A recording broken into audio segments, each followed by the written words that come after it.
My name is Danny, and my pronouns are him, they, them.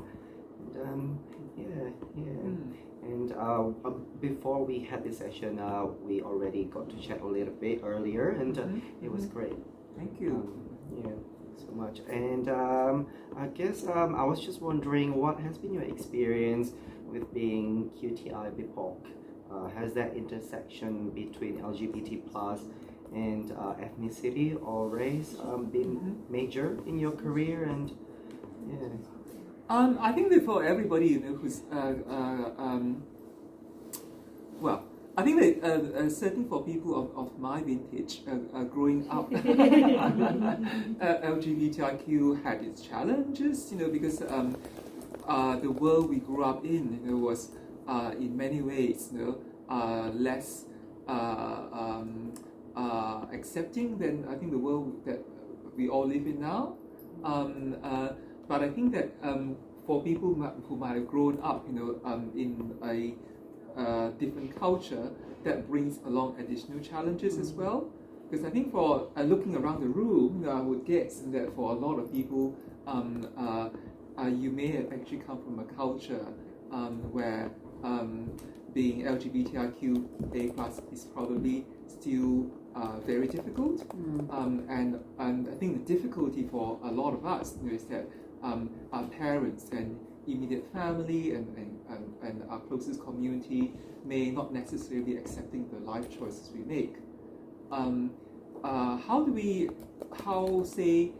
Have I negotiated that? Well, I suppose one of the things that I found, where all right, so I grew up in Malaysia, and I'm ethnic Chinese, and I actually went to a mission school in Malaysia. And going to a mission school in Malaysia, we were actually exposed to a lot of Christian proselytizing. So a lot of my friends actually became Christians, and the sort of Christianity they actually converted to tended to be the more evangelical, fundamentalist kind of Christianity. I didn't, but I was actually exposed to concepts of sin, and guilt, from Christianity. And fortunately, I didn't actually imbibe much of that. So I learned very early on, to actually deflect that, and to say, well, I think to this day I'm slightly bemused by it, because I say sin, but I haven't done anything bad. Why should I be considered to carry sin? My husband, for example, it's really difficult for him. Because he grew up in the Catholic tradition, and he unfortunately, among all the kids in his family, actually really struggled with climb and sinker. Anyway, so I think that for me, I didn't actually identify all that sin. So for me, it's really a question of how to actually negotiate practically. And I knew that my parents were very conservative people socially. So I didn't actually disclose my sexuality to him. So I came up first as a gay man. So I didn't actually disclose my sexuality to them, until I was actually economically independent, and I didn't feel that they could therefore exert economic coercion on me. Because I think that if I had told them earlier, they would have cut short their support for me, studying overseas, and I would have been forced to go back to Malaysia. So so after I disclosed to them, they were still really moderately difficult about it, but there wasn't really a lot they could do, and I suppose, I did feel strong enough, that I could actually stand on my own 2 feet and create my own community. I had a bit quite, Loma and I had a bit of a chat, with Danny about this issue, about how to negotiate that issue, really about parents who might come from the culture that do not accept your life choices.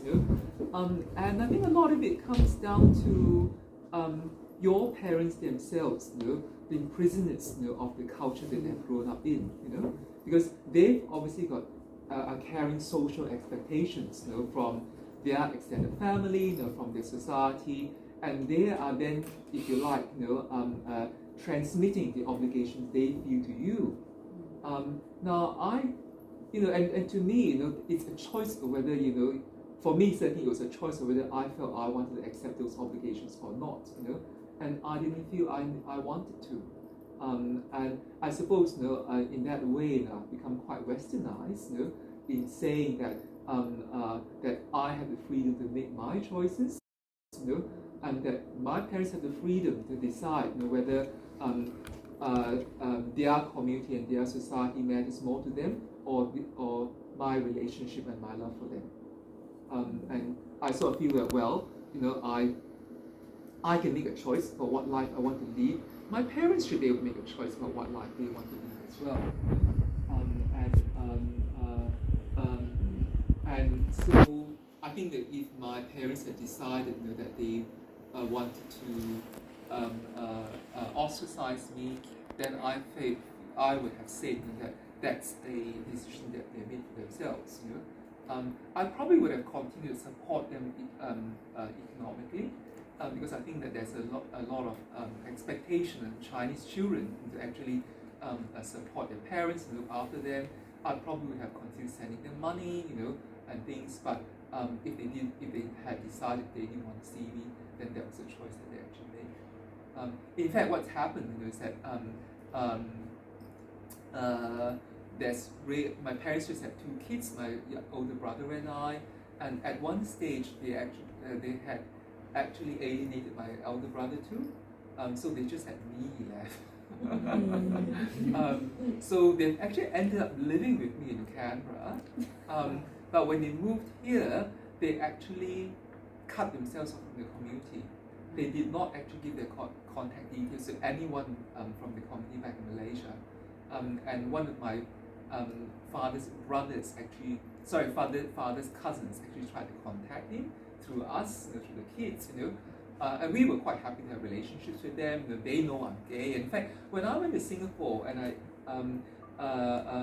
met up with them and said, "Oh, by the way, this is my partner at the time, and we are gay," and he said, "Oh yeah, everybody in the family knows."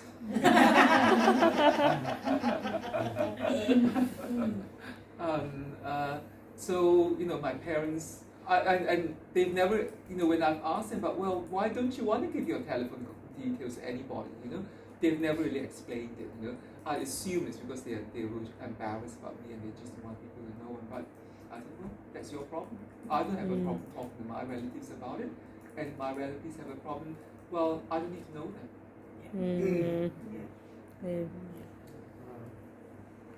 Thank you for sharing that. You got a lot to ponder there. Yes, a lot to ponder. I think maybe I'm not the only one, but other people can probably also relate. It's a lot of hard decisions that we have to make, I guess, that constant coming out and that constant navigating. And we're just so privileged that you are here sharing your experience with us. It sort of helps us to process our own experience as well. And yeah, thank you so much. I acknowledge it's different for everyone, Yeah. And I can't say that what I've done is something that works for everyone else. I guess from your point of view, we're just here to share our stories, and then you can take from it the bits that really work for you. Yeah. Well, it's a lot to take in, and I guess I was also wondering. It's a curious question, but we've spoken about family, and I'm wondering, how has your community of practice responded to your journey? Well, when I first came to Canberra, before I became known among the other doctors in Canberra, well, I'm talking about in the 90s. At the time, when we had educational meetings and dinners, we could actually bring our partners along. These days it's not allowed because of the code of practice. And when I took my partner, who's my husband now, along, he's a little bit older than me, and he's very handsome, and he's got a lot of gravitas about him. And as women and gender diverse people, you would probably agree with me, that when you go to meetings like that, or when you're sit on panels and things like that, everybody assumes that someone who's white and male and looks like he's got an air of authority must know what they're talking about, and everyone else doesn't. I've been through that experience because as a gay man, I was this slight, effeminate, Asian man, and it took a long time for people to sort of say, oh yeah, Clara's actually got something interesting to say. Initially it was oh no, all the guys know what they're talking about, you don't. Anyway, when I used to go along to these dinners, there was before I got known as a GP in Canberra. All the other GPs would assume that he was a GP and I was just a floozy. So they would always say, oh yeah, Dr. So and who's that? So that was my initial experience of being a GP in Canberra and being gay, openly gay, because there weren't that many gay doctors at the time. I think so with the practice I joined, was a very LGBTIQ friendly practice. So if for some of you who of my vintage, probably have heard of Dr. Peter Rowland. So he actually established a practice, and he was a leader in the LGBTIQ community. So I was working in the practice that's always been friendly right from the start, and we always had this philosophy that we provide non-judgmental healthcare to the community. Having said that, if I had actually decided to transition at that time, I probably would find it a lot more difficult professionally.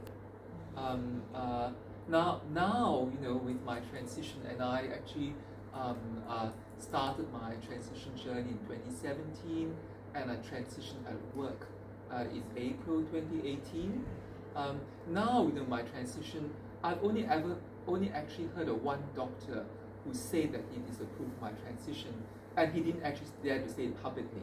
He said it to somebody I know who passed it on to me. Within the medical community, I think it would be considered fairly unacceptable to openly discriminate against somebody who's transgender. Having said that, I'm not saying that they all feel comfortable about it, but it's not. But I think they wouldn't do anything to my face, So. Yeah, it's so true. Oh my goodness, because we know that there has been lots of changes in Australia as well, in the legal space and also in the medical world. I think I made a mention of this very briefly when we were just chatting about an hour ago, that homosexuality was only a couple of decades ago or something like that. It was decriminalized, and then homosexuality was taken off the DSM-5. And also being transgender is no longer seen as a medical condition in the ICD. So we've actually come a long way, and also with the same-sex marriage, it's now been acknowledged as well. And obviously, what we're hearing from you now is that maybe what was seen as the universe is agreeing. What were seen as hurdles back in the days, now they're probably not hurdles anymore. I find that certainly as a doctor, I'm finding more and more gender diverse people coming to seek medical care to help themselves to transition. I often say that the gender diverse community is probably at the space where the gay and lesbian community were in the 70s and 80s. Because I can remember then, a lot of people who might have led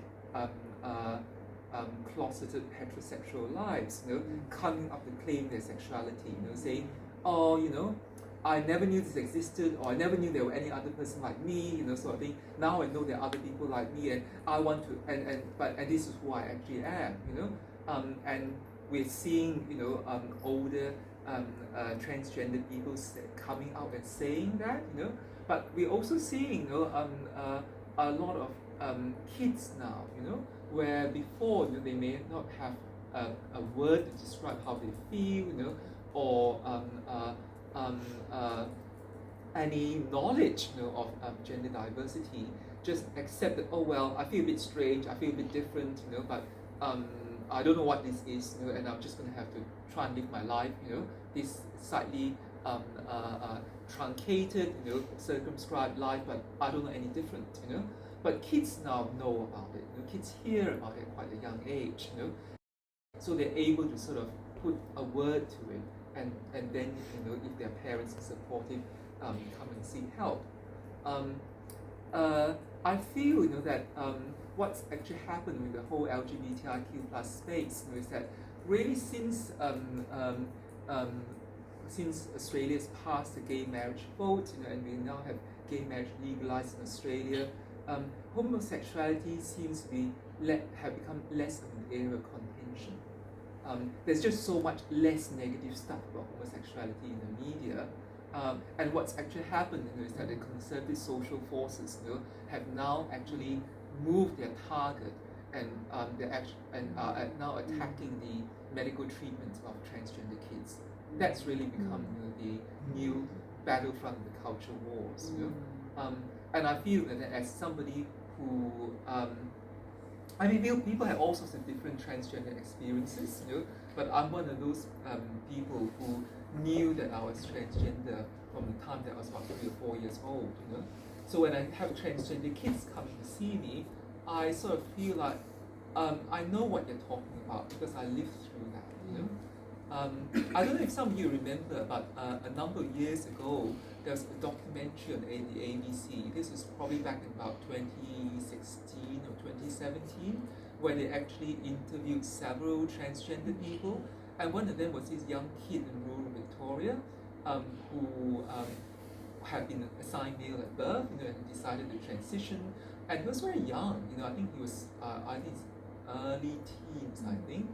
And one of the really brave things he did was that when he decided to transition, he actually wrote a letter to the parents of all his schoolmates and gave it to his schoolmates and to take home to the parents to say, this is what's happening, and I'm changing my name, and this is who I am, Incredibly brave, for such a young child.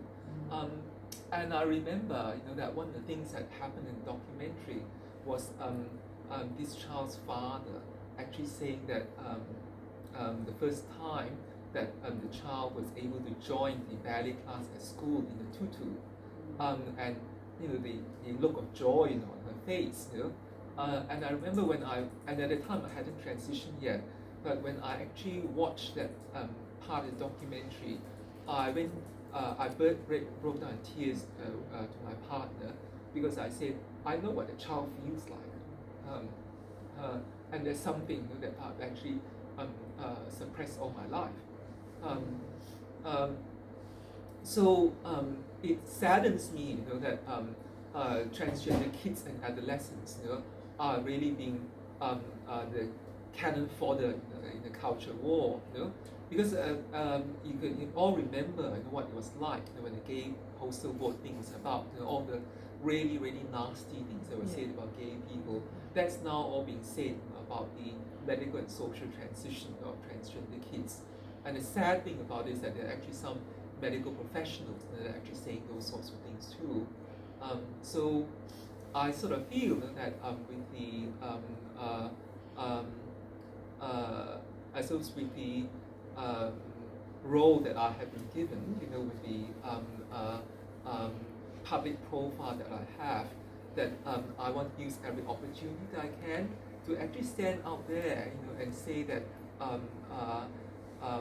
that I want to stand out there loudly and proudly as a trans woman, so that other trans people can see me and see that it's okay to be a trans woman, and I also want the trans kids to see me and say that one day, I can also be like her. And I want our allies to see me, and to say that, that's somebody that can stand with us. And I just want everyone in the community to see, that that a trans woman can also be a normal member of the community and can contribute to the community. And that we are, and I think the way that the way it's often framed in the media that's anti-trans, to say those are the other tribe, they're alien to us, and therefore it's okay for us to treat them as not quite the same as us, not human, and so it's okay for us to discriminate against them. And I wanted us to change that that frame of reference and to say that we're all part of the same community. We're not the other. We're not the alien tribe. We're all your brothers, sisters, children, parents, friends. And so treat us as one of you.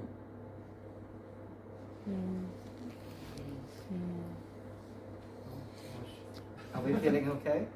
All right, we're okay to continue. Okay. Yeah, well, power to that child and all young people out there who are probably experiencing something like that. And they are going places. They are going places, definitely. I guess as leaders in our own community and as leaders in rainbow community or non-rainbow community, for example, in our workplace, in our family units, sometimes it can be hard to navigate support system because this is all still new and we're all still learning. And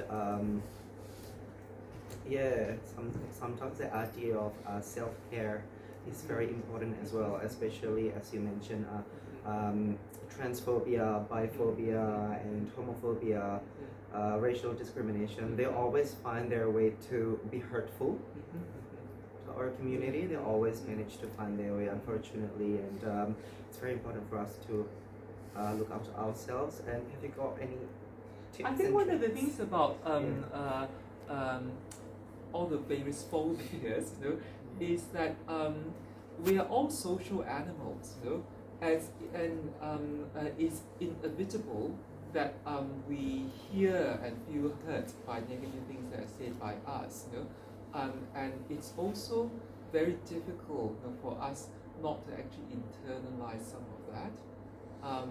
We often talk about discrimination, in terms of the wider community discriminating against us.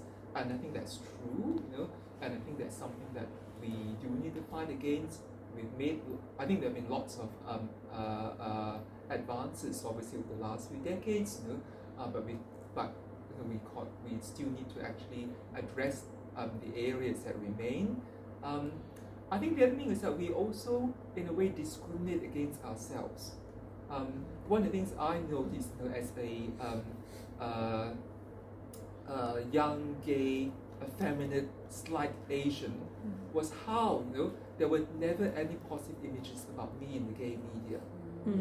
All the images in the gay media are about strong, hunky, well-built, handsome white men. Are there any images of other colors, other shapes, other behaviors?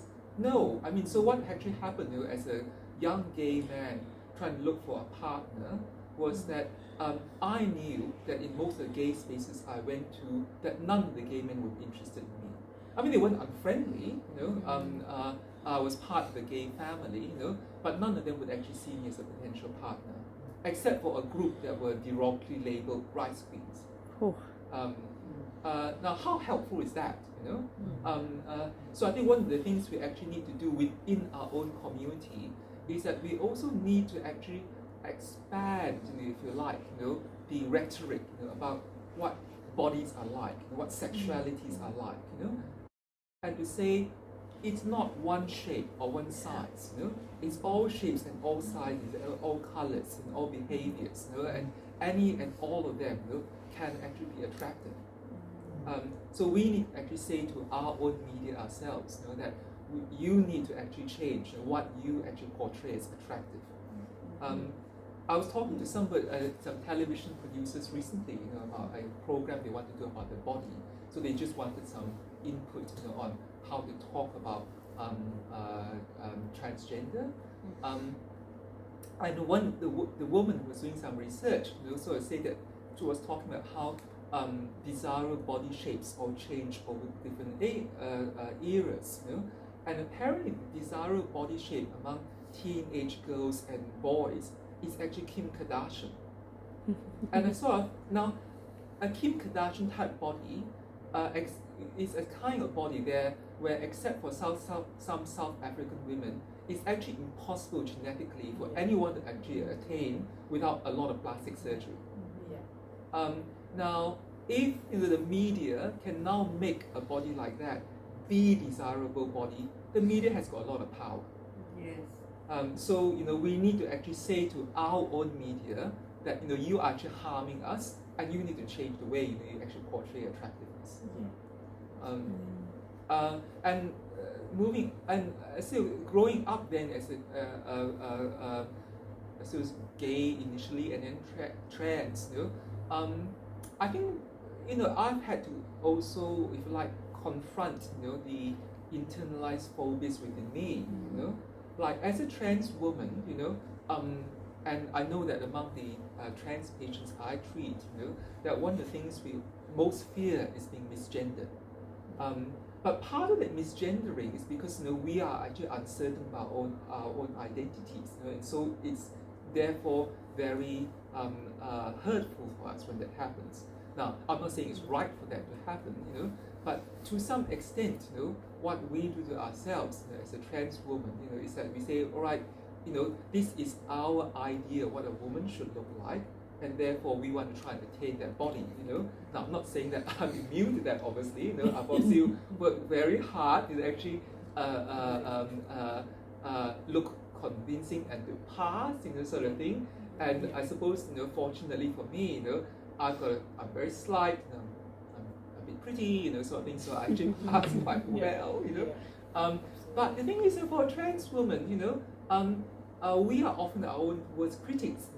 I'm constantly looking in the mirror and saying, "Oh, I don't like this. I don't like that. What do I need to do?"